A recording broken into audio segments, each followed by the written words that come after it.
Before his wedding to the daughter of Seoul's wealthiest dynasty, the most powerful mafia boss in Hong Kong made a decision no one could ever imagine. He pretended to fly to Busan for an emergency business deal, but he never left. Instead, he vanished into a hidden surveillance room buried deep inside his own mansion, and watched in silence as his fiancée revealed who she truly was when she believed no one was looking. What he discovered about the woman he planned to marry shattered him. But it wasn't the betrayal that broke him open. It was the quiet, unseen actions of his executive assistant, a woman everyone overlooked, that cracked open something inside the coldest heart in Hong Kong that he thought had been dead for nearly 2 decades. You are not ready for what happens next. Key, and if stories like this are the kind that stop you mid-scroll and refuse to let go, please hit that subscribe button right now and turn on your notifications. Stories like these deserve to be heard, and I promise you, this one is far from over. Now, let's continue.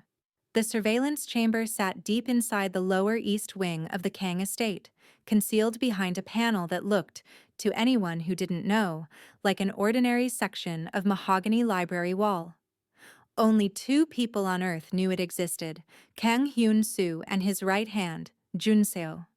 6 monitors cast a pale blue glow across the room, painting Hyun-soo's sharp, angular face in cold light.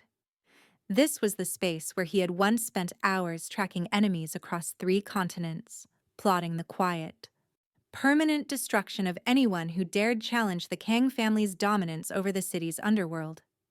But tonight, his target wasn't an enemy beyond these walls. It was the woman sleeping peacefully 2 floors above him. The woman he had planned to marry in less than 3 weeks. Hyun-soo remembered the conversation that had started all of this. His mother, Yoon-kyung, had taken his hand one evening just before he left for what was supposed to be a routine trip to Busan. Her eyes were heavy, not just from the illness that had slowly been stealing her body over the past 2 years, but from something deeper, a worry she could no longer keep to herself. She told him to watch how Mira treated her when she thought he wasn't looking. That, she said, was where the real face lived. He had almost brushed it aside. He had spent an entire year beside Mira. He had watched her laugh, watched her cry, watched her press her forehead against his and whisper that she loved him. And every single time, he had believed her. But his mother's words burrowed into him like a splinter he couldn't ignore. So instead of boarding a flight to Busan, Hyun-soo slipped into the hidden room, settled into the leather chair before the monitors, and began to watch. The main screen showed the grand entryway of the estate. Mira stood at the front door, her silk robe draped perfectly over her shoulders, her hair catching the morning light in a way that looked almost rehearsed. She waved as Hyun-soo's car pulled away from the gate, her lips forming words he didn't need audio to understand. I love you. I'll miss you. Come back to me soon. Words he had believed were real only minutes ago. The car disappeared past the iron gates. The door closed. And then Hyun-soo watched something that made his chest feel as though it were being crushed by a slow, invisible weight. The smile on Mira's face didn't fade. It didn't soften. It simply vanished. Switched off the way someone kills a light. 1 second she was the warm, devoted woman he had fallen in love with. The next she was someone he had never seen before. Cold, calculating. A stranger wearing a face he recognized. Mira pulled her phone from the pocket of her robe and dialed without hesitation. Hyun-soo adjusted the audio feed. Her voice filled the surveillance room, clear and sharp. He's gone. Finally. Get here now. Not darling. Not anything tender. Just an order. As if Hyun-soo were nothing more than a variable she had already accounted for. A chill moved through him. Not fear, but something worse. The slow, spreading realization that he had been played. He didn't move.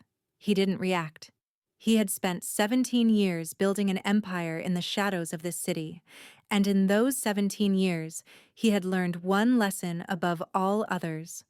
A rushed reaction was always a losing one. He needed to see everything, every piece of the truth, laid bare before him before he made a single move. So he sat, and he watched, and he waited. 20 minutes passed in silence. Then a familiar car rolled through the estate gates. A sleek black Audi that Hyun-soo himself had given to Yoon Sang-ho as a Christmas gift the previous year. Sang-ho was his finance manager. One of the few people inside the Kang organization that Hyun-soo had trusted with access to sensitive accounts. Sang-ho stepped out of the car, glanced around with the careful habit of a man who knew he was doing something he shouldn't, and hurried inside. What happened next fractured something in Hyun-soo's chest that he hadn't known could still break. Mira ran to Sang-ho in the center of the main hall. The same hall where Hyun-soo had gone down on one knee 6 months earlier. The same hall where she had wept and told him it was the happiest moment of her life. And threw her arms around him. Their mouths found each other with the desperate hunger of two people who had been holding back for far too long. Hyun-soo's hand clenched the armrest of the chair until the leather creaked under his grip. His jaw locked. And if anyone could have seen his eyes in that moment, they would have seen something that had nothing to do with heartbreak and everything to do with the kind of fury that had made the Kang name one that even rival crime families whispered in fear. But he didn't rush out. Not because he was weak. Not because he was afraid. Because he understood. With the cold clarity of a man who had survived countless wars in the dark, that a con artist never carries only one secret. He needed to know all of them. Every single one. He drew a long breath, pushed the rage down to the very bottom of himself, the way he had done hundreds of times across 17 years of building an empire from nothing, and whispered into the silence of the room. "Show me everything, Mira. Show me exactly who you are." After the embrace in the hall, Mira and Sang-ho moved into the East Wing sitting room and settled onto the Italian leather sofa that Hyun-soo had ordered from Milan as a gift for her birthday. Sang-ho poured wine from a bottle that had probably cost more than most people's monthly rent and handed her a glass before sitting beside her. His face creased with the kind of nervous energy that told Hyun-soo the man already understood exactly how dangerous this situation was. Sang-ho told her they needed to be patient.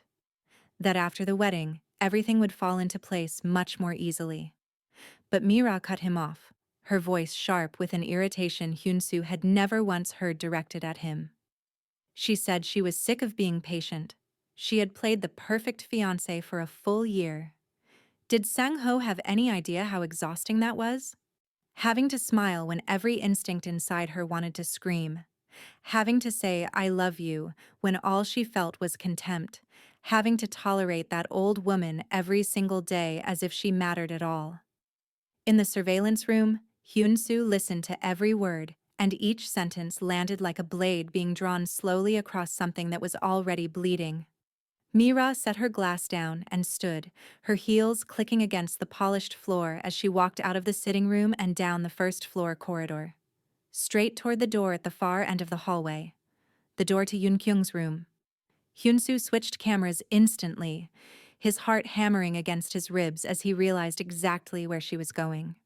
Inside the room, a young woman named Maria Smith was gently helping Yoon Kyung sit up against her pillows. Maria held a glass of water in one hand and a small cup of medications in the other, her movements careful and unhurried. The kind of movements that came not from training, but from genuine care. She was saying something quiet and warm, something that made Yoon Kyung smile. A real smile, rare on a face that illness had carved deep lines into over the past 2 years. Maria Smith was not a maid. She was not a housekeeper or a cleaning woman. She was Kang Hyun-soo's executive assistant. A role she had held for 14 months, one that gave her direct access to his private schedules, his confidential correspondence, and the inner workings of his personal life. On paper, she managed his appointments, coordinated with his legal team, and served as the first line of communication between Hyun-soo and the outside world. In practice, her duties had quietly expanded over time. Because Yoon Kyung's condition had worsened, and because Hyun-soo was often away on business that couldn't be interrupted, Maria had stepped in, not because anyone asked her to, but because she saw what needed to be done and simply did it. She reorganized Yoon-kyung's medication schedules, coordinated with the private physicians, and spent her mornings reading aloud to the older woman before the rest of the household woke up. It was not in her job description. She never mentioned it to anyone. The door flew open without a knock. Mira stepped inside, and the temperature in the room seemed to drop by several degrees.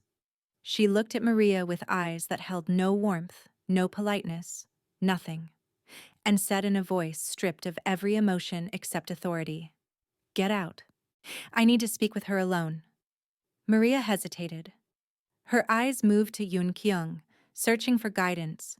Yoon-kyung gave a small nod, the kind of quiet signal that said it was all right to go, even though both of them knew it wasn't. Maria set the water glass on the bedside table, lowered her head slightly to Mira, and stepped out of the room. But she didn't go far. She stopped just beyond the door, her back pressed against the hallway wall, listening. Hyun-soo watched all of it through the camera, Maria standing in the corridor, the tension rigid in her shoulders, the way her hands were curled into tight fists at her sides. He could see the fear on her face, not for herself, but for the woman on the other side of that door. And somewhere beneath the fury that was already burning through him, he felt something he hadn't felt in a very long time: gratitude.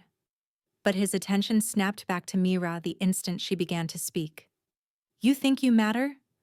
Mira's voice rang out, and it was a voice Hyun-soo had never heard in the entire year he had spent beside her. There was no sweetness in it, no warmth, only contempt, as naked and unashamed as a blade held in plain sight. "You're nothing. You're an obstacle, a burden. After the wedding, I'm going to put you in the cheapest nursing facility I can find, somewhere so far away that your precious son won't even bother visiting." Yoon-kyung looked at her. Her eyes were steady, unshaken. Even as Mira's words dripped with a venom designed to wound, Yoon-kyung held her gaze without flinching. She had lived 70 years. She had seen every kind of person the world could produce.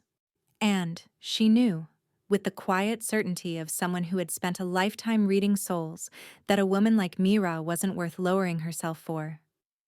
Mira wasn't finished. She stepped to the bedside table where Yoon-kyung's pill tray sat. The carefully organized medications that kept her Parkinson's symptoms from stealing what little control she had left over her own body. With a single, contemptuous movement, Mira swept the entire tray off the table. Pills scattered across the floor, rolling and skittering in every direction across the cold stone. Mira looked down at the mess, then back at Yoon-kyung, and smiled. It was not a human smile. "You don't need these. The sooner you're gone, the better it is for everyone." Yoon-kyung had been silent through all of it. Tears tracked down her cheeks, but she didn't beg. She didn't plead. At last, she spoke. Her voice low, trembling, but carrying a weight that had nothing to do with age or illness. "I pity you, Mira. You will never understand what real love is." Mira flinched. For one brief, unguarded second, something flickered behind her eyes, as if those words had touched something she had spent a very long time burying, but then the anger surged back, and she raised her hand and struck Yoon-kyung across the face.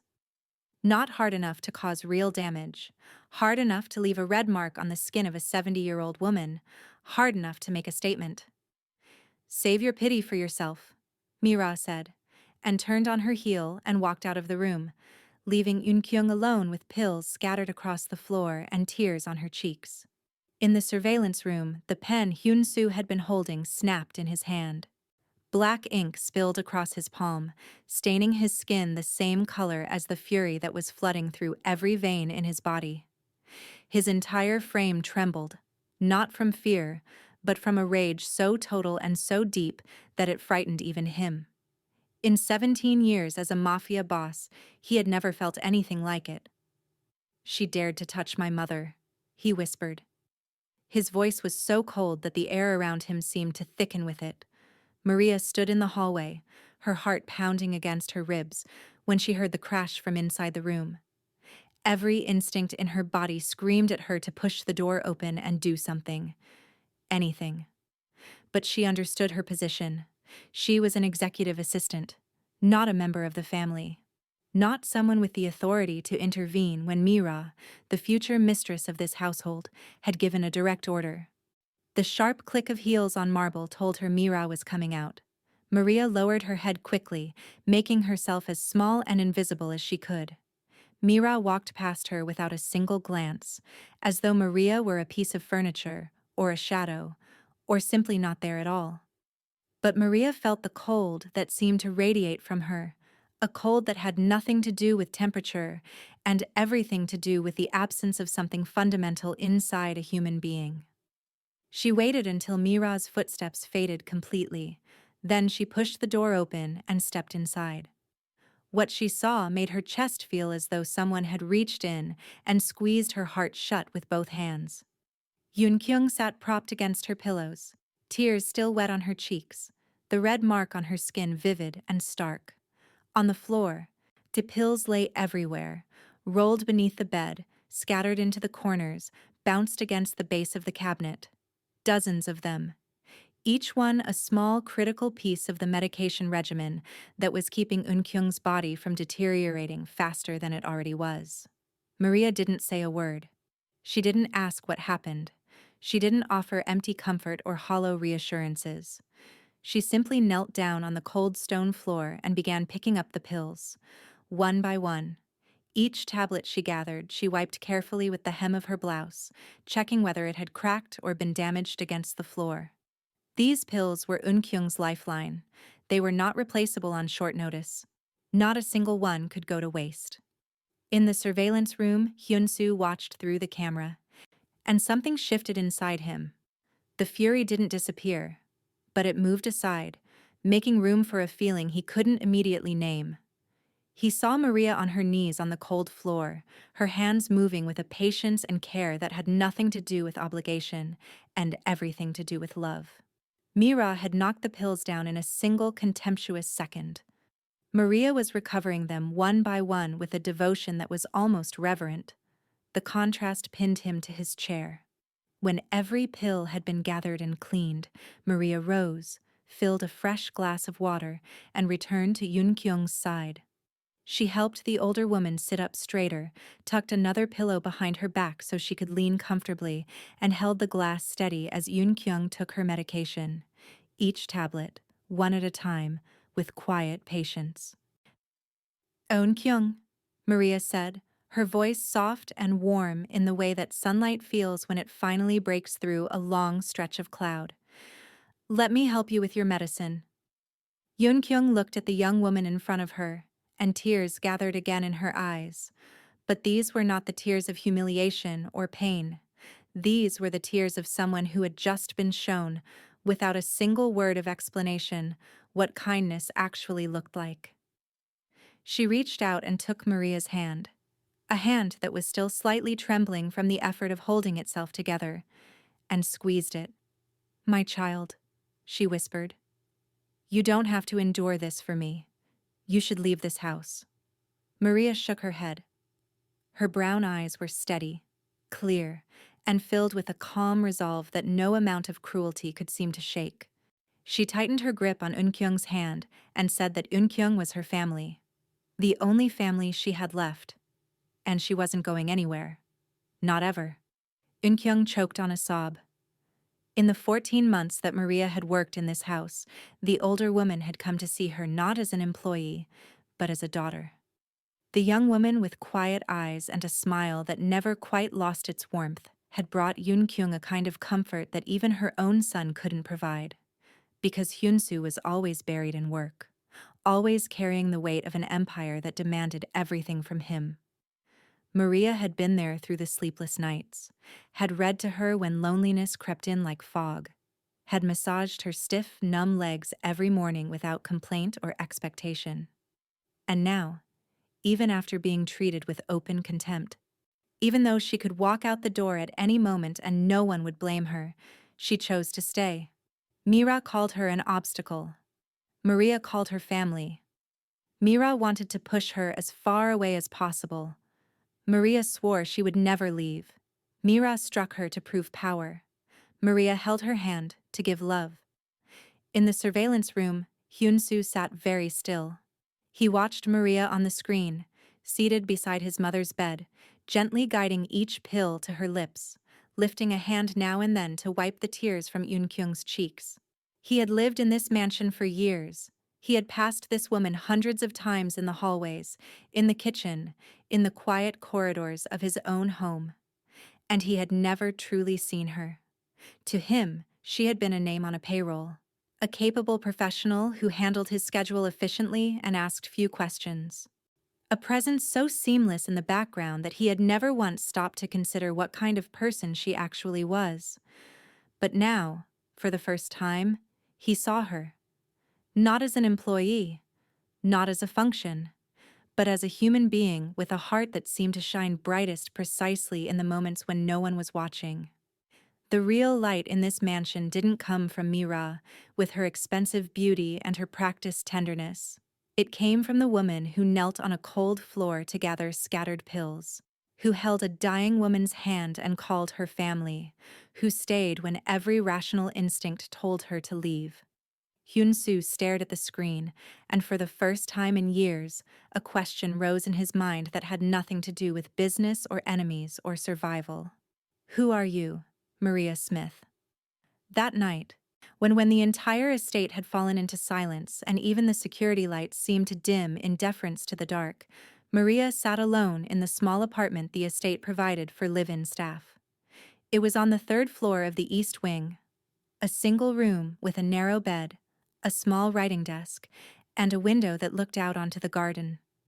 It was modest by any measure, but Maria had never once complained about it. She had lived in far worse places. A pale yellow lamp cast a warm circle of light across the desk where Maria sat, her hands wrapped around a cup of tea that had long since gone cold. In front of her lay a photograph.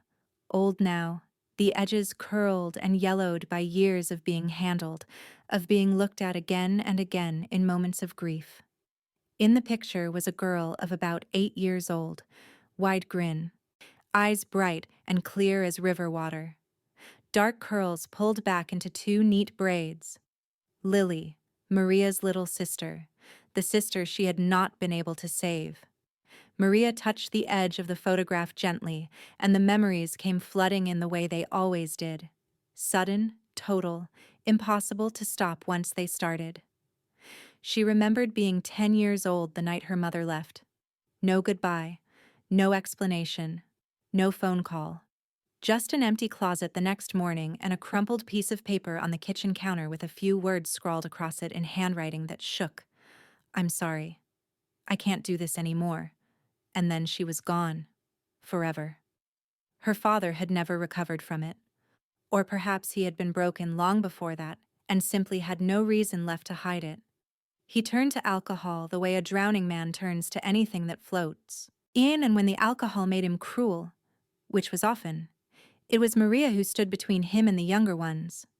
She remembered the nights she had wrapped her own body around Lily and Daniel, taking every blow so they wouldn't have to. Remembered Lily crying in the corner. Remembered Daniel whispering, "Sister," in the dark. Remembered the strap landing again and again until the pain went numb and there was nothing left but endurance.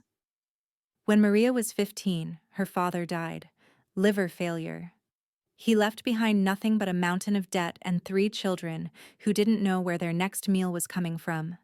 Maria dropped out of school without hesitation. She took every job she could find, washing dishes, cleaning offices, delivering packages, anything that paid, because Lily and Daniel needed to eat, and she was the only one left who could make that happen. She never complained. She only knew that she had to be strong because they needed her to be. Then, when Maria was 17, Lily was diagnosed with leukemia. She remembered that day as though it had happened yesterday. The doctor's face, not unkind, but practiced in delivering news that could not be softened.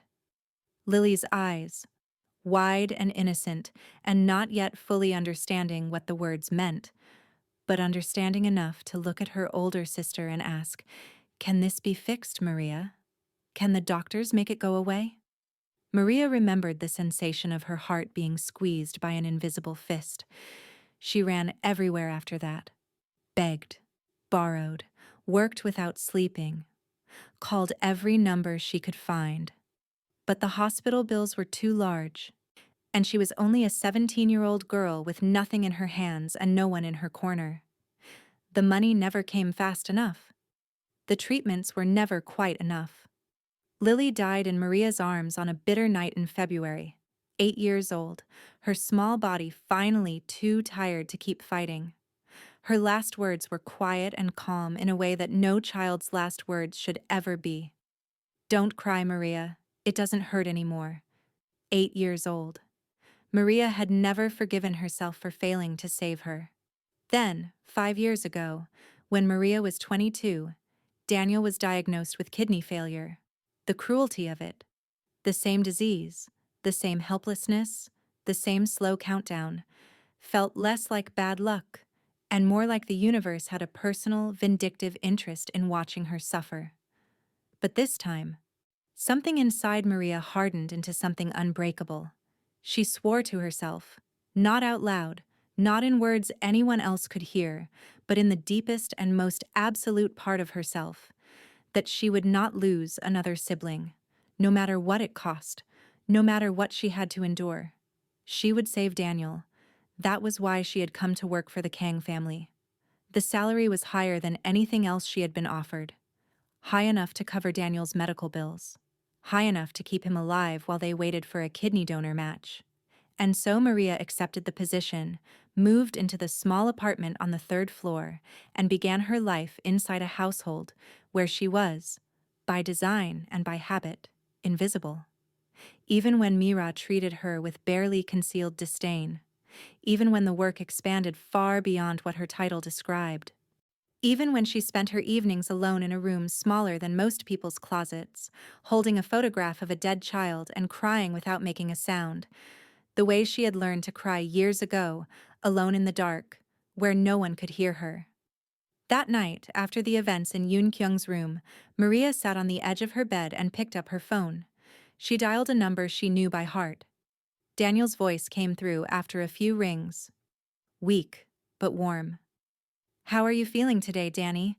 Maria asked, keeping her voice steady the way she always did, the way she had practiced for years. "I'm okay, sis. Don't worry about me. How's the job going?" Maria smiled, even though he couldn't see it. "Everything's fine. I'll come see you this weekend." "Okay." After she hung up, she sat in the silence of her small room for a long time. The smile slowly faded from her lips, and the tears came. Quiet, soundless, the way they always came. She cried the way she had cried for the past 10 years. Alone, in the dark, unseen, unheard. In the surveillance room, Hyun-soo sat motionless before the screens. The audio system had captured the entire phone call and Maria's muffled, careful sobs. He heard everything. And for the first time in many years, the heart of Hong Kong's coldest mafia boss tightened with a pain that had nothing to do with betrayal or business or survival. He wanted to step out of this room, wanted to go to her, wanted to tell her that she wasn't alone, that someone had finally seen her, that the weight she had been carrying wasn't hers to carry forever. But he couldn't. Not yet. Not now. The plan wasn't finished. The truth wasn't fully exposed. And if he moved too soon, Mira would sense the trap and disappear. And Hyun-soo had spent too many years in the underworld to let prey escape. He stared at Maria's image on the screen, a woman sitting alone in a small room, tears on her face, a photograph of her dead sister in her hands, and whispered into the dark, "What have you been through, Maria? How can someone so broken still shine so brightly?" The second night fell over the Kang estate like a curtain being drawn across a stage. When the household had retreated to their rooms and the mansion settled into its nighttime quiet, Mira and Sang-ho found each other again in the sitting room. They didn't know that every corner of that room held hidden cameras. When they didn't know that every word they spoke was being recorded and processed by a man who had spent 17 years learning how to dismantle people who underestimated him. Hyun-soo sat in the surveillance room, his eyes fixed on the screen. The anger over what Mira had done to Maria, the slap, the threats, the casual cruelty, was still burning inside him like an ember that refused to go out. But he forced himself to stay still. He needed the whole picture before he acted. Mira poured Sang-ho a glass of wine and sat beside him on the sofa, her legs folded underneath her in a way that looked relaxed, but wasn't. Sang-ho opened his leather briefcase and pulled out a stack of documents, legal papers, financial transfers, things that had no business being in Mira's hands. He told her the prenuptial agreement had been revised. He had made sure of it. After the wedding, in the event of a divorce, Mira would receive 60% of Hyun-soo's assets. Mira frowned. Divorce, she said, was too slow. Sang-ho set his glass down, his voice dropping to a murmur, as though even the empty room might be listening. He said the problem was the old woman. As long as Eun-kyung was alive and still clear-minded, she could still influence Hyun-soo's decisions. The way forward was to have her declared legally incompetent. Mira nodded, and a smile formed on her lips. The kind of smile that had nothing to do with pleasure and everything to do with satisfaction. She said she knew a doctor who could be persuaded. Once Eun-kyung was declared incompetent, they could move her to a care facility. Somewhere quiet, somewhere out of sight, out of mind. Hyun-soo felt his blood begin to boil as he listened. They were planning to strip his mother of her dignity, her autonomy, her place in his life. His hand curled into a fist, his nails biting into his palm hard enough to draw blood. But he held himself in the chair.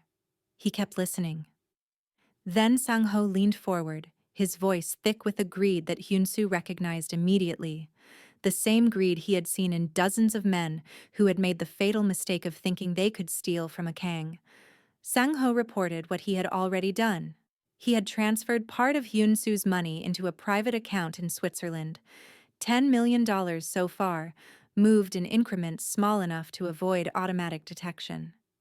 He had also forged Hyun-soo's signature on several asset transfer documents, ensuring that when everything finally broke open, they would already have enough money to disappear and start over somewhere in Europe.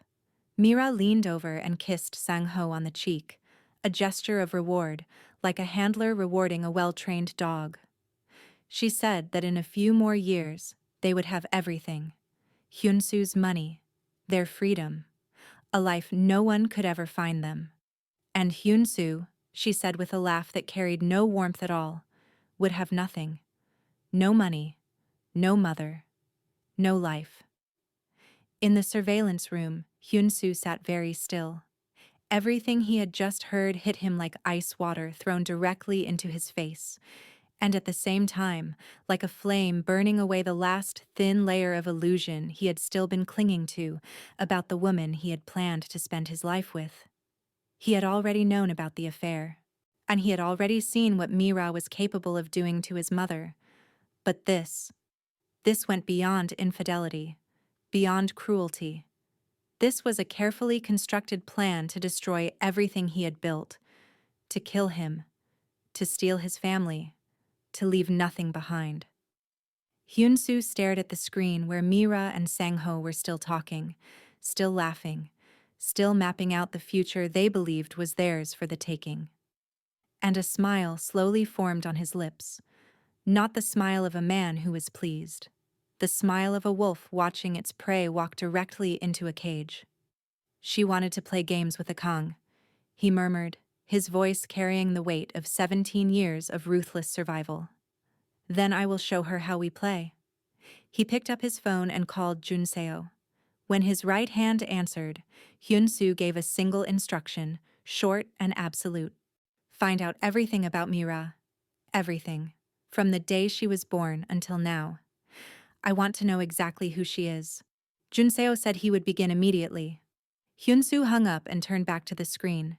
Mira and Sang-ho were still there, unaware that their fate had already been decided. If you're feeling the weight of this story the way I think you are, Please subscribe right now and hit that notification bell. These are the stories that remind us what it means to be human. Stay with me. We're not done yet. On the morning of the third day, Junseo called. Hyun-soo was in the surveillance room, watching Mira eat breakfast when his phone vibrated. He saw Junseo's name and answered immediately. Junseo's voice on the other end was tight and urgent. Nothing like the calm, measured tone Hyun-soo was accustomed to hearing from the man who had been his right hand for over a decade. Boss, I have information. Very important information. You need to hear this now. Hyun-soo leaned back in his chair, his eyes never leaving the camera feed. Say it. Junseo drew a breath. The kind of breath a man takes when he is about to say something he can barely believe himself. Boss, Mira doesn't exist. The real Mira, the woman whose identity she has been using, died in a car accident in Europe 5 years ago. The woman in your house is someone else entirely. Her real name is Mira Lee, born in a slum on the outskirts of Incheon. Her father was a professional fraud, a man who taught her every trick of the trade before she was old enough to understand what she was learning. She grew up on lessons about forging documents, about slipping into other people's identities, about manipulating trust to extract money and property. Hyun-soo felt as though someone had driven a fist straight into his sternum. He went completely still. He said nothing. He let Junseo keep talking. The real Mira, the daughter of one of Seoul's wealthiest and most reclusive families, died quietly in France. The family kept it private. They told no one. Mira Lee found out about the death through her own research and saw an opportunity. She studied the the original family, in exhaustive detail. She learned every public record, every photograph, every scrap of information available. Then she appeared in Hong Kong as the real Mira, returning after years abroad. Because the family lived behind closed doors and almost no one in social circles knew what their daughter actually looked like, Mira Lee was able to build a flawless mask. And she wore it for 5 years without anyone suspecting a thing. Hyun-soo remained silent for so long that Yunseo finally asked if he was still there. I'm here, Hyun-soo said. His voice was low and cold as frozen stone. He stared at the camera feed. Mira sat in the dining room, scrolling through her phone, completely at ease. She had no idea that the identity she had spent 5 years constructing had just been dismantled in a single phone call. A bitter taste rose in the back of Hyun-soo's throat. He was a mafia boss, a man who had survived more betrayals and assassination attempts than most people experienced difficult conversations. A man who did not trust easily, who had built his entire empire on the foundation of knowing exactly who he was dealing with at all times. And he had been fooled, completely, thoroughly, expertly fooled by a professional con artist wearing someone else's face. He had slept beside her, proposed to her, planned to build a life with her, and every single moment of it had been theater. Hyun-soo drew a long, slow breath. He let the anger settle the way water settles after a storm, into something deeper, colder, more dangerous than the surface fury that had come before. She's not just greedy, he said, each word precise and deliberate. She's a professional, a real one. Junseo replied that he had gathered enough evidence to end her. Fingerprints that didn't match any legitimate record under her assumed name. Financial transactions that traced back to previous frauds in other cities. Everything documented, everything preserved. Hyun-soo nodded, even though Junseo couldn't see him. This isn't about betrayal anymore, he said. This is war. And in war, I have never lost. He spoke his next words with a calm that Junseo knew, after over a decade of working for the Kang family, meant something far more dangerous than shouting ever could. I want her destroyed, completely. Nothing left to crawl back to, nowhere left to hide. She chose to play with fire. Now she's going to burn. On the afternoon of the third day, Mira began to feel an unease she couldn't quite place. She noticed that Maria was always nearby whenever she went into Yoon Kyung's room, always present, always hovering at the edges, always watching with those quiet brown eyes that seemed to take in far more than they revealed. It was the kind of presence that Mira, with her professional instincts for reading people, recognized immediately as something more than coincidence. Mira was not a fool. She had built an entire false life on the ability to detect when someone was watching, when someone was listening, when someone was keeping secrets. And that calm, unassuming executive assistant was keeping a great many secrets behind those gentle eyes. Maria was walking along the first-floor corridor that afternoon, carrying a tray of food for Eunkyung's dinner, when Mira appeared from a shadowed alcove without warning. Before Maria could react, Mira seized her by the collar of her blouse and slammed her back against the wall hard enough to knock the breath out of her. And the tray crashed to the floor, the dishes shattering against the marble. Mira's face was inches from Maria's. Her eyes were cold and focused, the way a predator's eyes focus on something it has already decided to destroy. "I know you've been listening. What have you been telling that old woman?" Mira's voice was low and dangerous, each word a threat wrapped in silk. Maria forced herself to breathe, forced her heart to slow down. "I don't know what you're talking about," she said, keeping her voice level. Mira smiled.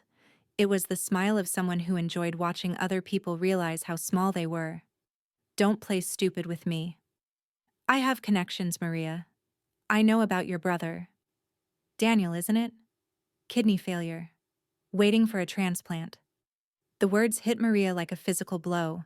Her eyes widened before she could stop them, and she felt every drop of blood drain from her face. Mira saw the reaction and felt the satisfaction of someone who had just found exactly the right pressure point. "If you say a single word to anyone, to that old woman, to anyone in this household, to anyone at all, I will make sure Daniel never gets his transplant. I can erase his name from the waiting list. Do you understand me? He will die waiting." Maria trembled. She wanted to scream, wanted to fight back. But the image of Daniel, pale, thin, fragile in his hospital bed, rose in her mind with such clarity that it seemed to block out everything else. Her brother had already suffered more than any person deserved. She could not, she would not, let anything happen to him because of her. "Please," she choked out. Her voice broke on the word, and it was the first time in years that Maria had begged anyone for anything. "Please leave my brother alone." Mira released her grip and stepped back, looking at Maria with the expression of someone who had just confirmed exactly how much power she held. "Then keep your mouth shut," she said, and walked away. Maria stood alone in the corridor, shaking, the broken dishes at her feet, the silence of the hallway pressing in around her like a physical weight. In the surveillance room, Hyun-soo watched everything. The fury that rose in him was so immediate and so total that he was on his feet before he even registered that he had moved. Every instinct in his body was screaming at him to walk out of this room and end this. Right now. Tonight. Before one more second passed. But Junseo's voice came through the earpiece, calm and steady. "Not yet. Boss. We need more. Tomorrow. Everything falls tomorrow." Hyun-soo ground his teeth until his jaw ached. His nails dug into his palm until he felt the warm, wet seep of blood. He stared at the screen where Maria stood trembling in the hallway, one hand pressed against her cheek, where the bruise from the earlier slap was still visible. But what stopped him, what truly held him in that chair, was the look in Maria's eyes. Because she didn't cry. She didn't collapse. She didn't bow her head in defeat. She looked straight into the corridor where Mira had disappeared, and in that look, there was something that Hyun-soo recognized immediately because he had seen it in his own mirror 1,000 times across 17 years of surviving in the dark. It was the look of someone who had been hit before, many times, him by people far more terrifying than Mira, and who had gotten back up every single time. That night, Maria couldn't sleep. She lay on her narrow bed in the small staff apartment, staring up at the ceiling while her thoughts moved in circles that wouldn't stop. She thought about Daniel. about the transplant he needed, about the months of waiting that stretched ahead of him, and how thin the thread between his life and death had become. She thought about Lily, whose photograph still sat on the desk beside the cold cup of tea.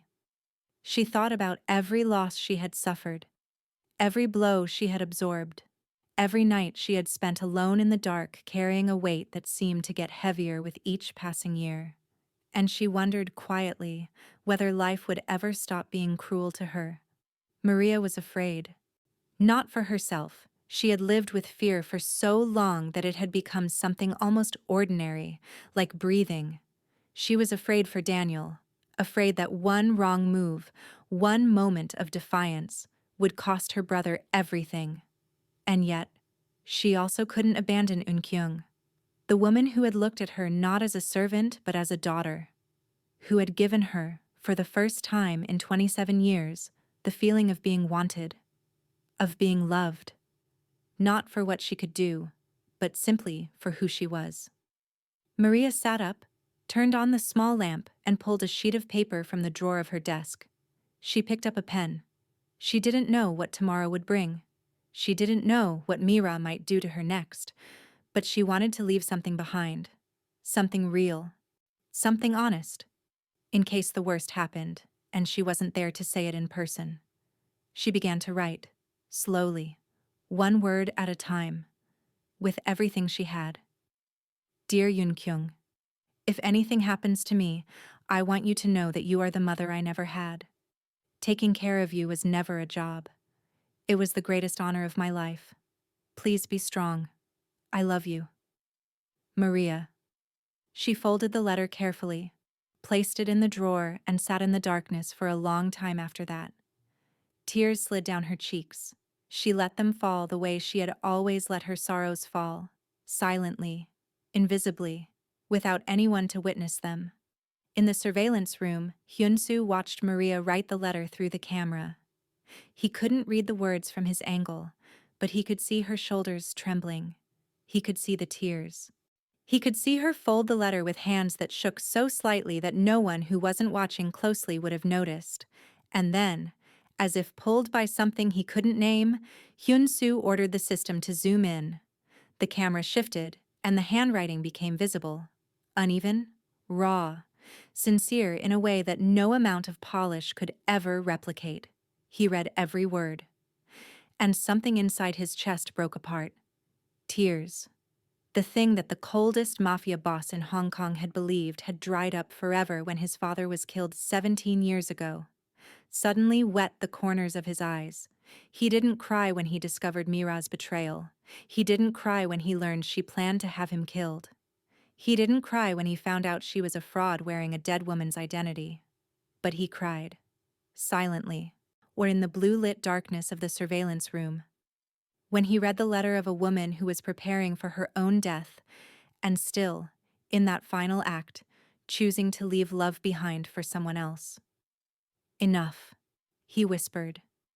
His voice was raw in a way it had never been in 17 years. Tomorrow. It all ends tomorrow. He picked up the phone and called Junseo. Change the plan. We move tomorrow. Earlier than scheduled. I'm not letting her endure one more day in this house. On the morning of the 4th day, 3 days earlier than the original plan, the sound of an engine rolled up the long stone drive outside the Kang estate. The first light of morning had barely touched the garden when Hyun-soo's gleaming black Rolls-Royce turned slowly through the iron gates. In the dining room, Mira was eating breakfast with Sang-ho. They had grown bolder over the past few days, no longer bothering to hide their relationship even inside the house itself. They were convinced that Hyun-soo wouldn't return for several more days. They were convinced that nothing could go wrong. When Mira heard the engine, that specific familiar purr of sound that she had learned to recognize over the past year, she dropped her fork. Her face went pale so fast it was as though someone had pulled a plug and all the color drained out at once. It's Hyun-soo. He's back early. Sang-ho shot to his feet, his chair scraping back against the floor with a sound that seemed impossibly loud in the sudden silence. How? That's not possible. Mira's eyes were blazing with a panic she was trying desperately to control. Hide, now, go out the back. Sang-ho didn't need to hear it twice. He grabbed his jacket and bolted for the rear exit, disappearing into the back garden in seconds. Mira stood alone in the dining room. She drew a long breath, smoothed her hair, adjusted her silk robe, composed her face into the expression she had spent a year perfecting. Warm, loving, slightly nervous with joy at seeing the man she supposedly adored. She could do this. She had been doing it for 12 months straight. The front door opened and Kang Hyun-soo walked in. He wore a dark charcoal suit, his black hair swept back neatly, his face carved from the kind of calm that only someone who had spent years hiding exactly what he was thinking could produce. To anyone watching casually, he looked like a successful businessman returning home from a routine trip abroad. They would not have seen the mafia boss underneath. They would not have seen the fury, or the grief, or the absolute total resolve that had been building inside him for 4 days. Mira rushed to greet him, her face bright with the smile she had rehearsed so many times it had become second nature. "My love, you're back early. I missed you so much." She wrapped her arms around him and pressed her lips to his cheek. A flawless imitation of affection. Hyun-soo smiled. His hands settled around her waist the way they always had. But if Mira had been paying closer attention, if she had been looking at his eyes instead of basking in the comfort of her own deception, she would have seen that the smile didn't reach them, not even close. "I couldn't stay away from you," he said, his voice carrying the warmth she expected to hear. "Busan was dull without you beside me." Mira let out a small, relieved breath. She didn't sense anything wrong. She only saw her fiancé, back home, still loving her the way she had worked so hard to make him do. Still blindly trusting her. Hyun-soo kissed her forehead, a gesture he had performed hundreds of times. But this time, while his lips rested against her skin, his eyes moved past her shoulder toward the rear door. The door Sang-ho had fled through only minutes before. And in that look, invisible to Mira, invisible to anyone who wasn't watching him with the same intensity he had been watching her, there was a promise. Tonight, everything changes. That afternoon, while Mira retreated to nap in her private room, Hyun-soo made his way quietly to Eun-kyung's room. He knocked softly before stepping inside. His mother was sitting up in bed, propped against her pillows. And her eyes lit up the moment she saw him. Maria stood nearby, holding a book she had been reading aloud when she heard the knock. She looked up, and her expression shifted from surprise to something closer to cautious relief. Eun-kyung burst into tears. They rolled down her cheeks as she opened her arms. "You're home, my son." Her voice trembled with emotion and with something else. Something that looked very much like the end of a long, frightening wait. Hyun-soo went to the bed and held his mother close. In her arms, he felt what he always felt when he was near her.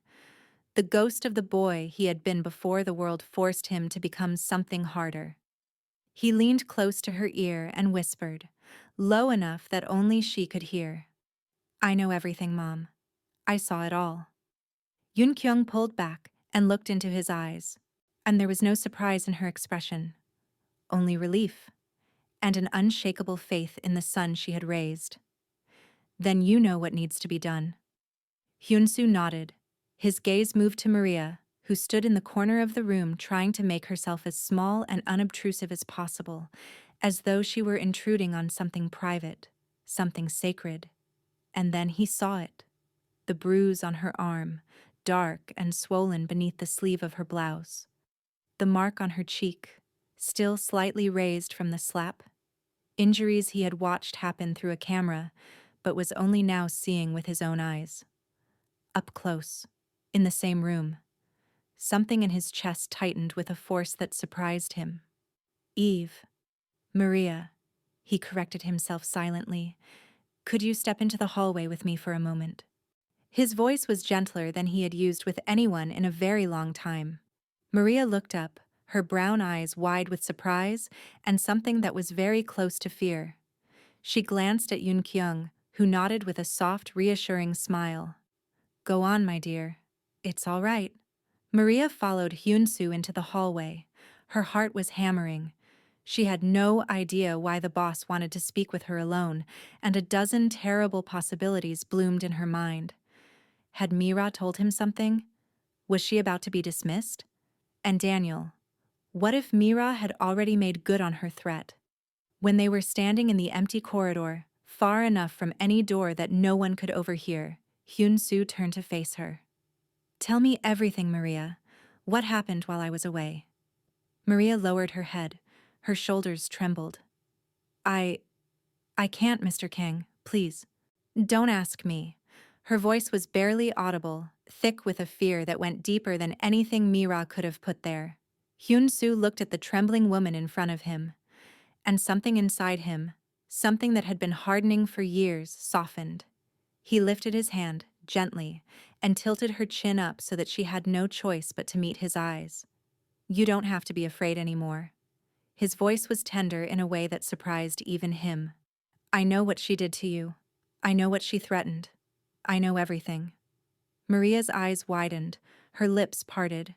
You know? Hyun-soo nodded. I saw everything. Every moment. Every word. Every tear. And that was when Maria broke. The tears came like water breaking through a dam that had been holding for far too long. For years, for her entire adult life, she had carried everything alone. Every loss, every blow, every sleepless night spent crying in the dark where no one could see her. And now, for the first time, someone had seen. Someone knew. Someone was standing on her side of the fight. Hyun-soo watched her cry. And without thinking, without the careful calculation that governed every other action in his life, he raised his hand and wiped the tears from her cheeks. It was a gesture the coldest man in Hong Kong hadn't made for another human being in 17 years. No one is going to hurt you again, Maria. I promise you that. Not while I'm still breathing. His voice carried the weight of a man who meant every word he said, and who had the power to back it up. Maria looked into his eyes, and for the first time in her life, she saw something she had never seen in anyone's eyes before. Real protection. Without conditions, without demands, without a catch. Just a promise, made by a man who was willing to put himself between her and the entire world. The main dining room of the Kang estate had been set as though for a royal occasion. White candles burned beneath a crystal chandelier, their flames dancing and throwing soft gold reflections across walls draped in deep burgundy.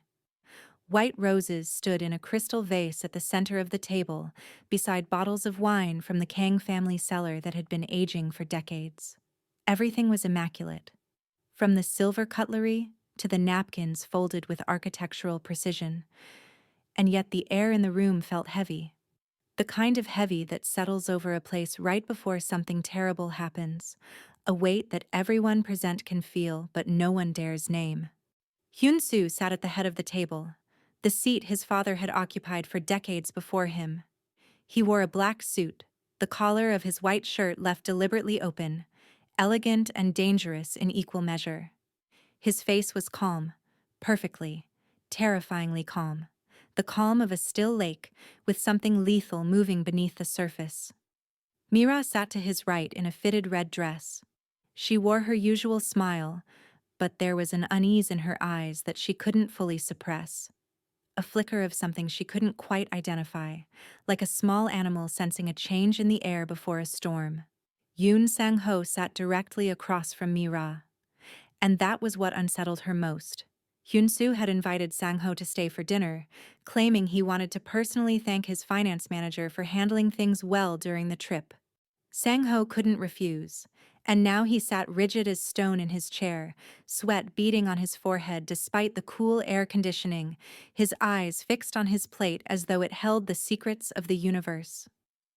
Yoon Kyung sat at one end of the table in her wheelchair, wrapped in a pale blue shawl. She said nothing. She watched everything. The clear, steady gaze of a woman who had lived 70 years and understood exactly what was about to unfold.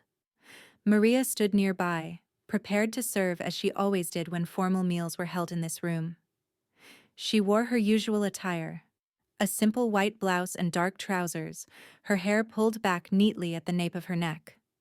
Professional, understated, invisible, the way she had learned to be.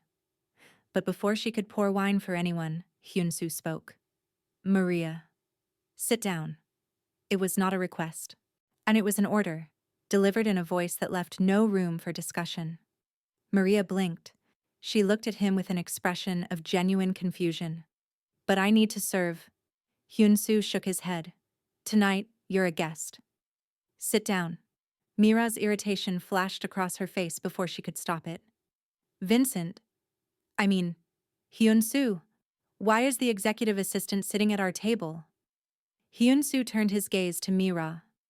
For one single second his eyes went so cold that Mira had to swallow hard before she could breathe normally again. Because I want her here. Is that a problem? His voice remained gentle. But there was an invisible weight behind every word. The kind of weight that kept Mira from arguing. Number.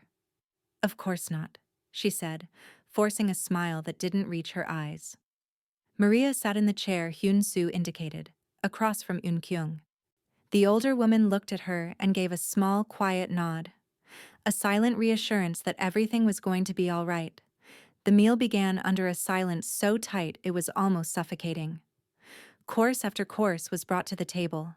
The only sound was the faint clink of silverware against porcelain.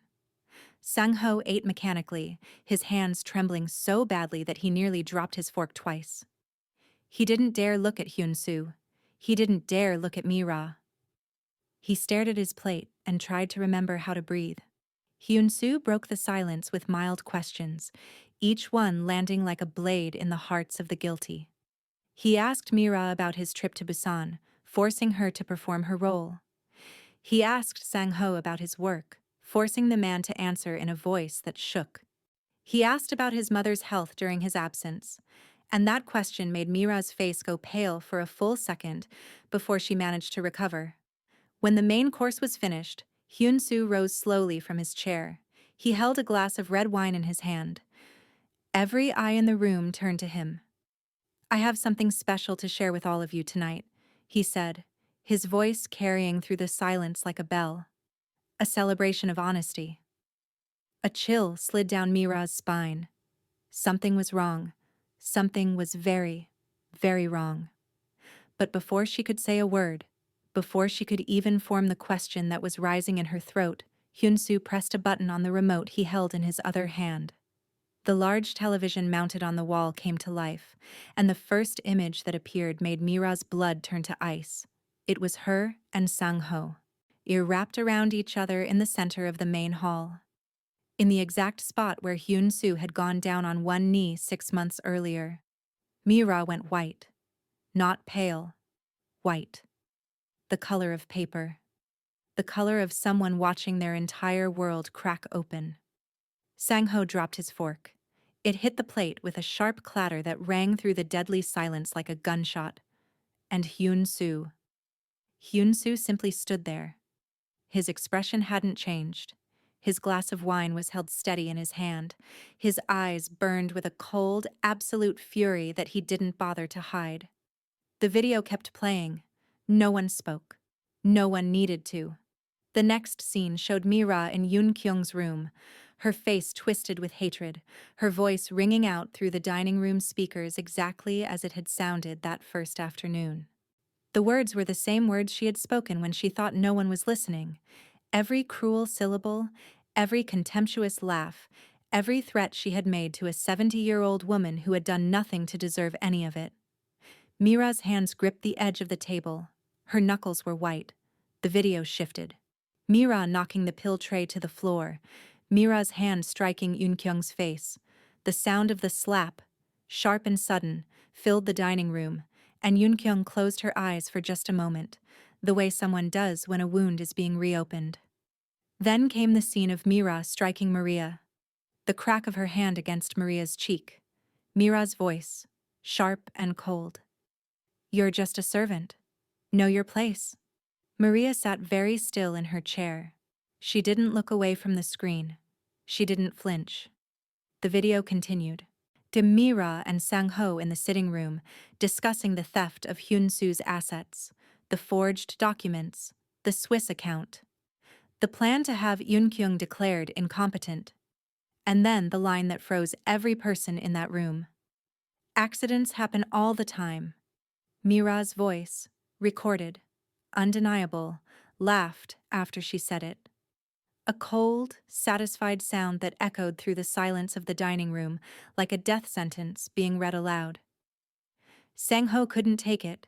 He surged to his feet so violently that his chair crashed backward to the floor, and he lunged toward the door. But at that exact moment, the dining room doors opened. Jun-seo walked in, followed by 6 men in dark suits. They moved quickly, silently, surrounding the room and sealing every exit before anyone could react. Sang-ho stopped. His face was the color of ash. Mira looked around. She saw the men. She saw Jun-seo's expression, calm, professional, completely without mercy. She understood, in the space of a single heartbeat, that there was nowhere to go. She turned to Hyun-soo. Her eyes were wild. Her carefully maintained composure had finally, completely shattered. Hyun-soo, please, let me explain. Her voice was barely above a whisper. It was the first time he had ever heard real fear in it. Hyun-soo looked down at her, and his expression was not anger. It was something worse. It was the look of someone who had already finished with her, who had already decided, long before this moment, exactly what was going to happen. Explain what? Explain how you plan to put my mother in a facility and leave her to rot? Explain how you hit the only person in this house who actually cared for her? Explain how you threatened someone I care about? He paused. Each question landed like a hammer blow. Mira couldn't hold herself up any longer. She sank to the floor, her knees hitting the marble, and began to sob. She crawled toward Hyun-soo on her hands and knees, a woman who had spent 5 years building a mask of perfection, now stripped of everything, reduced to desperate, ugly begging. Please, Vincent, Hyun-soo, I love you. I really love you. Hyun-soo looked down at her the way someone looks at something they have already discarded. You don't know what that word means. He stepped back, and then he said the words that finally, completely broke her. Oh, and one more thing. I know who you really are. Mira's head snapped up. Her eyes widened into something that went beyond fear, something that looked like the moment a person realizes the ground has disappeared beneath them. The real Mira died in a car accident in Europe 5 years ago. You're Mira Lee, a con artist's daughter, a fraud, a nobody. Mira opened her mouth. Nothing came out. She sat on the floor of the dining room, her red dress pooling around her like spilled wine, and stared at Hyun-soo with an expression that had nothing left in it. No anger, no defiance, nothing. Just the hollow, devastated look of someone whose entire constructed world had just been demolished, brick by brick, in front of an audience. Sang-ho, seeing Mira exposed completely, understood that there was no scenario in which he walked out of this room free. He dropped to his knees and began talking, spilling everything. The money, the accounts, the forged documents, every detail of every plan they had made together. He begged. He wept. He pleaded for his life in a voice so pathetic that it was almost sad. Hyun-soo didn't even look at him. He gave a single short command to Jun-seo. Take them. Jun-seo nodded. 2 of his men hauled Sang-ho to his feet and dragged him toward the door. He didn't resist. He only sobbed as he was pulled from the room. 2 others moved to Mira. She fought them, screaming, thrashing, trying to wrench herself free with a sudden, desperate fury that seemed to come from nowhere. And as she was dragged past the spot where Maria stood, she turned her head and shrieked with all the hatred she had left. This isn't over. I'll destroy you. Maria didn't speak. She stood perfectly still, watching Mira disappear through the doors with an expression that was completely calm. There was no fear in her eyes, no hatred, only a quiet, strange peace, the kind that settles over someone who has finally been released from something that had been crushing them for a very long time. When Mira and Sang-ho had been taken away, and the doors had closed behind them, and the dining room was silent again, Hyun-soo walked over to Maria. His voice, which had been ice and stone only seconds before, softened into something almost unrecognizable. It's over. She will never hurt anyone in this house again. If this moment just hit you the way I think it did, subscribe right now and turn on those notifications. Every single story on this channel is built to make you feel something real. Don't miss what comes next. 1 week after that night, the Kang estate settled back into a quiet that felt entirely different from the quiet that had come before. The old quiet had been heavy, weighed down by secrets and cruelty and the slow, patient rot of lies. This quiet was lighter, cleaner. It was the kind of quiet that comes after a long storm has finally passed and the air smells new. Mira Lee vanished from Hong Kong as though she had never existed. Hyun-soo did not have her killed. In the world of a mafia boss, death could sometimes be the easiest way out. A clean ending, no loose threads. Hyun-soo wanted something worse than that. He confiscated every dollar that had been stolen. He exposed Mira's true identity to every significant circle in Hong Kong's upper world. He made sure that not a single door, in this city, or in any city that the Kang family's influence could reach, would ever open to her again. He wanted her to live. He wanted her to live knowing that she had lost everything and that there was nowhere left in the world she could go to start over. When Junseo asked why he hadn't simply ended her, Hyun-soo gave a cold smile and said, "Death was too easy." He wanted her to carry the weight of what she had done for the rest of her life. As the darkness of the past slowly dissolved, something new began to grow in the spaces where it had been. That afternoon, Hyun-soo called Maria to his study. She stepped inside with her usual nervous caution, unsure, as always, whether she had done something wrong. The room was vast, lined floor to ceiling with bookshelves, dominated by a massive oak desk that had made her feel small every time she had entered this room over the past 14 months. But today, seeing Hyun-soo seated behind that desk with something in his eyes she had never seen there before, something warm, something almost shy, she felt, for the first time, a little less afraid. "From now on, you're not my executive assistant." Hyun-soo said it in a voice so different from the one he used in business that Maria almost didn't recognize it. "Your family." Maria stood frozen, her lips parted. I don't understand, Mr. Kang." Hyun-soo rose and stepped around the desk, coming to stand closer to her. "You'll have your own room. A real room, not a staff apartment. You'll eat with us. You'll sit at our table." He paused, looking into her eyes with an expression that was almost gentle. "And please, call me Hyun-soo." Maria wanted to refuse. Every instinct she had, built up over years of learning to stay small, to stay invisible, to never expect good things, told her to shake her head and say she couldn't possibly accept this. She opened her mouth to speak, but at that moment the door opened and Yoon Kyung appeared in her wheelchair, a gentle smile on her lips. "Take it, my daughter," Yoon Kyung said, her voice quiet but carrying a certainty that made it impossible to argue with. "You deserve this. You have always deserved this." Maria looked at Yoon Kyung. Then she looked at Hyun-soo, and the tears that gathered in her brown eyes were not tears of sadness. "But that wasn't all," Hyun-soo continued, and there was a hesitation in his voice, rare for a man who had spent 17 years learning never to hesitate. "What about your brother, Daniel?" Maria's whole body went still at the sound of his name. "Every hospital bill has been paid. He's been transferred to the best facility in Hong Kong.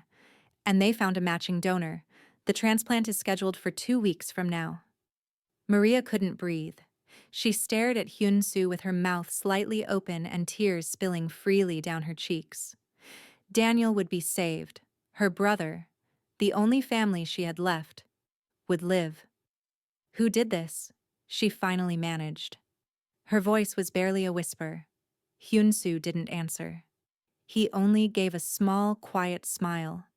The kind of smile that said the answer didn't matter, because the thing that mattered was that it had been done. But Maria understood anyway. She knew exactly who had saved her brother's life, and she knew that no words, not in any language, not in any form, could ever be big enough to hold what she felt in that moment. Yun-kyung opened her arms, and Maria went to her. She dropped to her knees beside the wheelchair and let the older woman pull her close, one trembling hand stroking Maria's hair the way a mother strokes a child's hair when she wants to say, "I love you," without using words. "You're our family now, my daughter," Yun-kyung whispered. "You always have been." Maria cried in her embrace, and for the first time in her 27 years, she felt what real, unconditional love felt like. Not the kind that came with conditions or demands or a price tag. Just love. Pure and simple and freely given.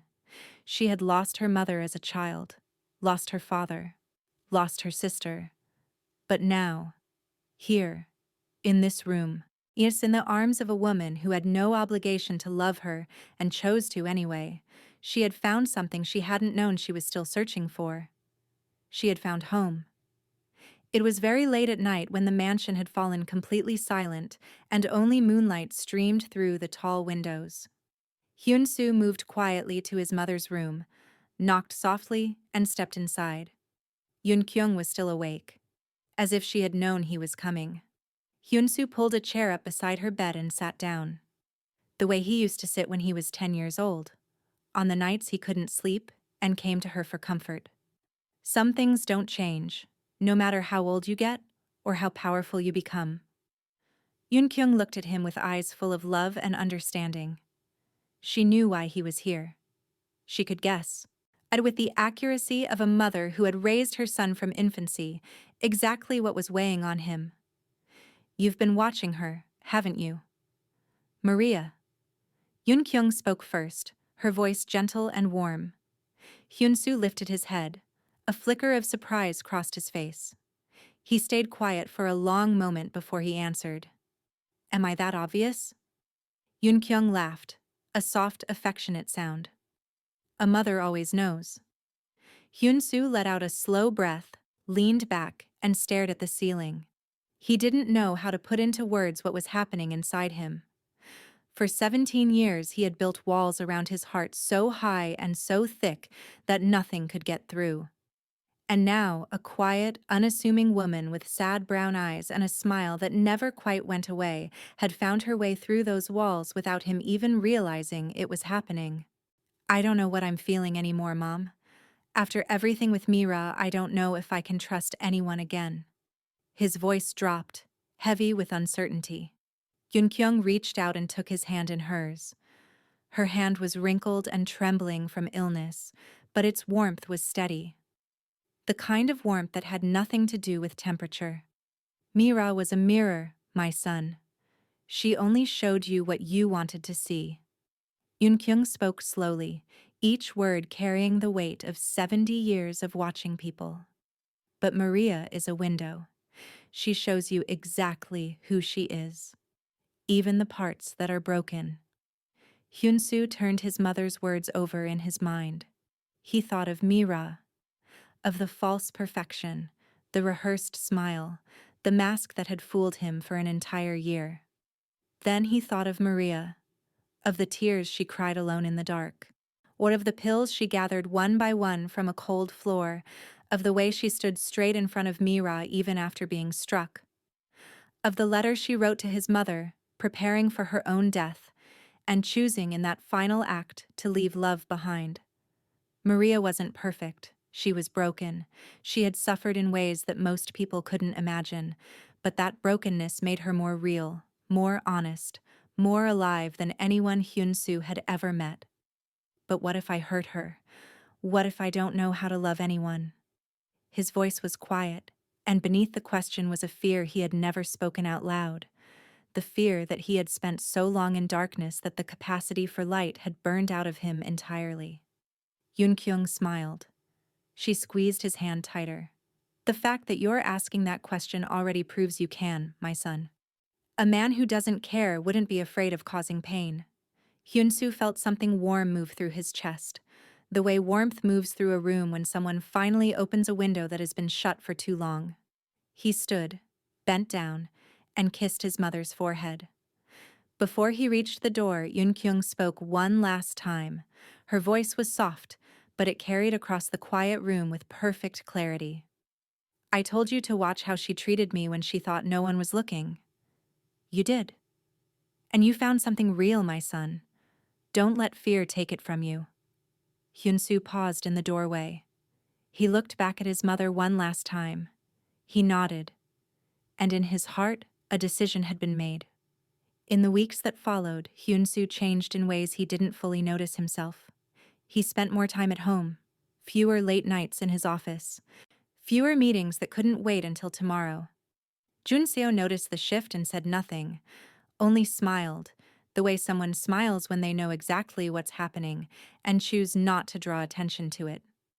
One early summer morning, when golden light poured through the windows and the garden behind the mansion was thick with the kind of green that only comes after weeks of rain, Hyun-soo stepped onto the balcony and saw Maria below. She was watering Yoon-kyung's flowers, a small raised garden bed that she had built herself over the past few weeks, planting the kinds of flowers that Yoon-kyung had loved as a young woman. Maria wore a simple dress, her hair tied up loosely, and she was talking to the plants as she watered them, softly, almost absently, the way someone talks to a living thing they care about. She laughed at something. At nothing, really. At the simple act of being alive on a warm morning with dirt under her fingernails and sunlight on her face. And the sound of it carried up to where Hyun-soo stood. He didn't move. He didn't want to break the moment.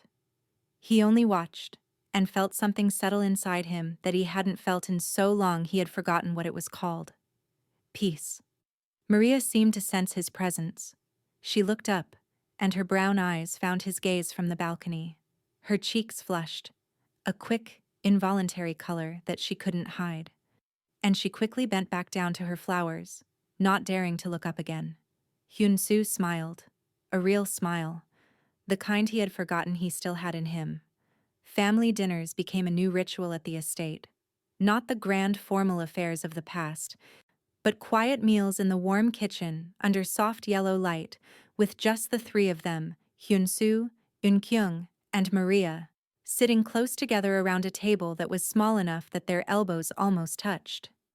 One night, while they ate, Hyun-soo asked Maria about herself. About what she liked? About what she dreamed of? About the person she was when no one was watching. Maria grew flustered. Her hands fidgeted with her napkin. No one had ever asked her those things before. Not in a way that expected a real answer. For 27 years, she had only known work, endurance, survival. Dreams were something other people had. Something that required a kind of safety she had never been given. I've never really thought about dreams, she said quietly. I've been too busy just getting through each day. It wasn't a complaint, and it was simply the truth. Hyun-soo looked at her, and in his eyes there was something Maria had never seen directed at her before. Not from anyone. Then it's time you started. He said it like a promise, like something he intended to make real. One late night, when the mansion had gone dark and silent, Maria found herself on the rooftop. She went there sometimes, when she couldn't sleep, up to the highest point of the estate, where she could see all of Hong Kong spread out below her, glittering and alive and indifferent to the small dramas happening in any one of its million windows. She didn't expect to find that she wasn't alone. Hyun-soo was already there, leaning against the stone railing, looking out into the distance with an expression that was impossible to read. He turned when he heard her footsteps, and something in his face relaxed, as though her presence was the thing that had been missing from the night. "Can't sleep either?" he asked. His voice was quiet, unhurried. Maria shook her head and came to stand beside him. They didn't speak. They didn't need to. They simply stood together in the cool night air, watching the city lights below them flicker and pulse like a million heartbeats, and let the silence be what it was: comfortable, warm, full of things neither of them had the words for yet. And then their hands brushed. Neither of them knew who reached first.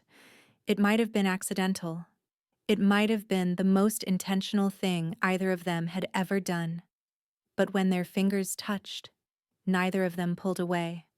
They left their hands there, fingertips resting against fingertips, feeling each other's warmth in the cool night air, as though that small point of contact was the first thread of something much larger being woven between them.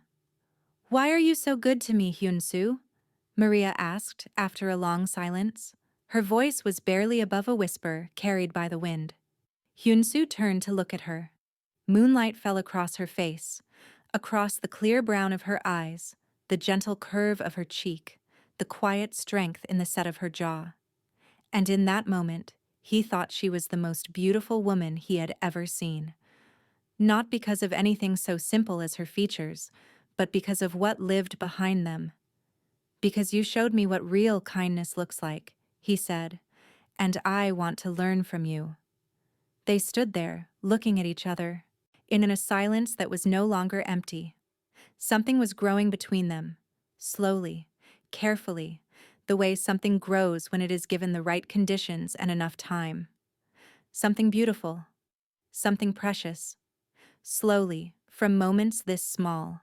A month passed after that night on the rooftop. Daniel had received his kidney transplant successfully. He was recovering well. Well enough to smile when Maria visited, well enough to joke with the nurses, well enough to make his sister cry with relief every time she heard his voice on the phone. Maria was happier than she had ever been in her life.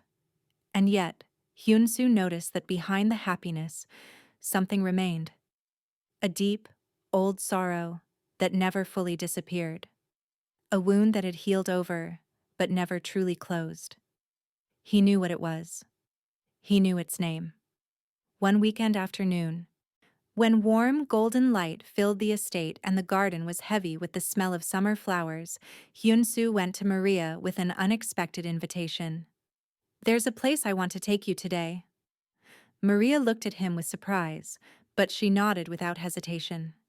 She had learned, over the past month, to trust Hyun-soo in a way she had never trusted another person in her life, not blindly, but with the kind of quiet, earned confidence that comes from watching someone prove, again and again, that they mean what they say. The black Rolls-Royce moved through Hong Kong's streets, away from the noise and density of the city center, toward a quieter stretch of suburb where the buildings gave way to trees and the air felt cleaner. Maria watched through the window, not asking where they were going, simply trusting the journey. And when the car stopped, she looked out and felt her heart miss a beat. A cemetery. Rows of white headstones beneath the shade of old oak trees. Quiet. Still. The kind of place where the world outside seemed to cease to exist. She turned to Hyun-soo. Her eyes were wide, not with fear, but with something she couldn't quite name. Hyun-soo said nothing. He stepped out of the car, walked around to her side, and opened the door for her. In his hand was a bouquet of white flowers, the kind that Maria had never seen him prepare, but that seemed, somehow, exactly right. He took her hand and led her along the gravel paths, past quiet headstones, until they stopped in front of a small grave beneath the shadow of a cherry tree. Maria read the name on the stone, and her knees nearly gave out. Lily Harper, 2009 to 2017. Forever in our hearts. Her sister. The 8-year-old girl who had died in Maria's arms 10 years ago. The grave she had not been able to visit for years. Too far away, too expensive, too much to face alone. "How did you know?" Maria whispered. Her voice was breaking. "I know everything about you, Maria, including the sister you lost." Hyun-soo answered, his voice gentle in a way that held no pity, only understanding. He knelt in front of the small grave and laid the white flowers on the green grass. And then he did something that opened Maria completely. The kind of opening that can't be closed again, because it lets something in that was always meant to be there. "Hi, Lily," he said, his voice quiet and steady, as though he were speaking to someone who was listening. "My name is Yun-Soo. I want to thank you for sending your sister into my life. She saved my mother. She saved me." No one had remembered Lily but Maria. No one had spoken her name as though she still existed somewhere, still mattered, still deserved to be acknowledged. But Yun-Soo did. He came here.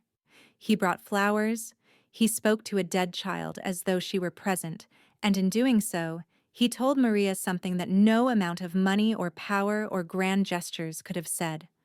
"You are seen. Everything you have carried, I see it, and you don't have to carry it alone anymore." Maria cried, not the sharp, broken tears she had cried the night Lily took her last breath. These were different tears. Tears of healing, tears of grief finally being shared after a decade of carrying it in silence. Tears of being understood by someone who had no obligation to understand her and chose to anyway. Hyun-Soo rose. He turned to Maria, and he saw her crying beneath the cherry tree, beside her sister's grave, and something in his chest made a decision that his mind had already been moving toward for weeks. He knelt beside her. He lifted his hand, and he wiped the tears from her cheeks with a tenderness that surprised even him. "Eve. Maria," he said, his voice raw with a sincerity he had not felt in 17 years. "I don't know how to love. I've spent so long in the dark that I forgot what light looks like." He kept talking. His eyes never left hers. "But when you smile, the darkness in me fades. When you cry, I want to tear the whole world apart just to make you smile again. You are the light I don't deserve. But I am willing to spend my entire life becoming worthy of you." Maria looked at him through her tears.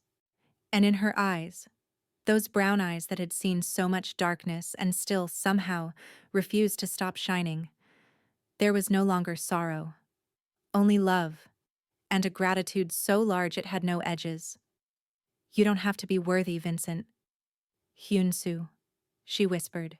"You just have to be with me." Hyun-Soo looked at her, and every wall he had built over 17 years, every layer of ice, every defense mechanism, every carefully constructed barrier between himself and the world, collapsed. All at once, like a structure that had been holding itself up through stubbornness alone and had finally been given permission to fall. He bent forward, and his lips met hers. The kiss was gentle as breath, sweet as the first light of morning, and deep, deeper than either of them had expected, deeper than either of them had known they were capable of, in the way that only love can be deep when it has been earned through suffering and survived through faith. They kissed beneath the cherry tree, beside Lily's grave, under a sunset that burned red and gold across the sky as though the whole world had decided in that moment to celebrate. Darkness met light, pain met healing. Two broken souls in a world full of lies and cruelty found each other at last. And in that moment, in the stillness beneath the cherry blossoms, with the grave of a lost child as their witness, they both understood something that words could never fully capture. They had found home. 1 year after the day they shared their first kiss beneath Lily's grave, Kang Hyun-Soo and Maria Smith stood facing each other in the garden behind the Kang estate. This was not the wedding of the century that Hyun-Soo had once planned with Mira. There were no hundreds of guests from the city's elite, no designer gowns worth more than most people's annual salary, no lavish performances designed to impress. It was a small ceremony beneath a cherry tree in full bloom. White wooden chairs arranged in 2 neat rows, white ribbons drifting softly in the breeze, sunlight falling through the blossoms and casting everything in a warm, golden haze. Yoon Kyung sat in the first row in a pale blue dress, tears of happiness sliding down her cheeks as she watched her son stand before the flower-covered arch. Beside her was Daniel, healthy now, full of life, his face carrying the color and strength that had been missing for so long. He watched his sister walk down the aisle with an expression of pure, uncomplicated pride. Jun Seo stood behind Hyun Soo as best man. And for the first time in 20 years of serving the Kang family, that cold, unreadable man wore a real smile. Maria walked down the aisle scattered with white petals. She wore a simple white dress, not a costly designer piece, not adorned with diamonds or gemstones. But it was perfect on her. It fit the way a dress fits when it was chosen not to impress, but simply to feel right. In her hands, she carried a small bouquet of white flowers, the same kind that Lily had loved best. As though her sister were there, in some quiet and unobservable way, standing beside her on the most important day of her life. After they spoke their vows, simple, honest words that neither of them had rehearsed, because neither of them needed to, Yoon Kyung was invited to say a few words. She sat in her wheelchair, her voice trembling with emotion but carrying clearly through the quiet garden. I told my son to watch how someone treated me when she thought no one was looking. He did. And he didn't find a princess. Yoon Kyung paused and looked at Maria with eyes that had seen everything and loved her anyway. He found something far better. A warrior with a gentle heart. She smiled through her tears. Maria. Welcome to our family. You have always belonged here. Maria cried. Daniel cried. And even Hyun Soo felt his eyes sting with something he didn't bother to hide. After the ceremony, while the small gathering of guests talked quietly in the garden, Hyun Soo went to his mother and held her tight.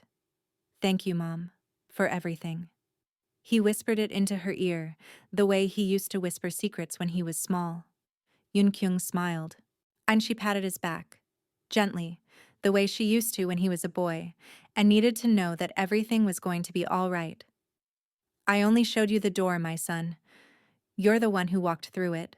Late that night, when the wedding celebration had wound down and the garden had gone quiet, Hyun Soo and Maria stood together on the rooftop of the estate, the same rooftop where they had first stood side by side, almost a year ago. The same railing, the same view of Hong Kong spreading out below them in a sea of light. From somewhere below came the sound of laughter. Daniel and Eun Kyung, playing chess together in the kitchen, the way they had been doing every evening for weeks now. The sound was warm. It was the kind of sound that fills a house and makes it feel, for the first time, like a home. Maria leaned against the railing, and looking out at the city. She felt the warmth of Hyun Soo beside her, steady, present, real. And she knew, with a certainty she had never felt about anything in her life, that she had found where she was supposed to be. Thank you for saving me, Hyun Soo, she whispered. Her voice was full of a gratitude that had no bottom. Hyun Soo turned to her. Moonlight softened the hard lines of his face, the lines that power and survival had carved into him over 17 years. But tonight, in this light, with this woman beside him, he looked less like a mafia boss and more like a man who had simply been waiting for a very long time to come home. No, Eve. Maria, he said. His voice was low and honest in the way it could only be with her. You're the one who saved me. I was lost in the dark for 17 years. I thought I had forgotten what light looked like. He looked out at the city, at the million points of light below them, and continued. But you showed me that even in the deepest darkness, there's always light. And that light is you. Maria felt tears gather at the corners of her eyes. But they were happy tears, the kind that come not from grief, but from the overwhelming, almost unbearable feeling of being exactly where you are supposed to be. She rested her head against his shoulder, feeling the steadiness and warmth of the man she loved. Then let's be each other's light, she said, forever. Hyun Soo kissed the top of her head. His lips were warm and gentle against her hair. Forever, he replied. And that one word, spoken quietly on a rooftop, beneath a sky full of stars, carried every promise he would keep for the rest of his life. They stood there together, two silhouettes folded into one beneath the moon, looking out over a city that never slept, and the darkness that had once filled this house, the lies, the cruelty, the cold manipulation, had been replaced by something that neither of them had dared to hope for until it arrived. Light. This story reminds us never to judge anyone by the role they hold or the title on their badge. An executive assistant like Maria can carry a heart of pure gold, while a woman polished to perfection like Mira can hide a soul built entirely of lies. The way someone treats the people who can't offer them anything in return, that is the only measure of character that has ever mattered. And remember, no matter how hard life gets, no matter how much you are forced to endure, don't ever let it extinguish the light inside you. Because that light will guide you one day to the people who truly deserve you, to the happiness you have always deserved. If this story moved you, if it stirred something inside you that you didn't expect, please hit that like button, share this with someone who needs to hear it, and subscribe so you never miss another story like this one. These are the stories that remind us what it means to truly be alive. Thank you for being here. Until next time, take care of each other.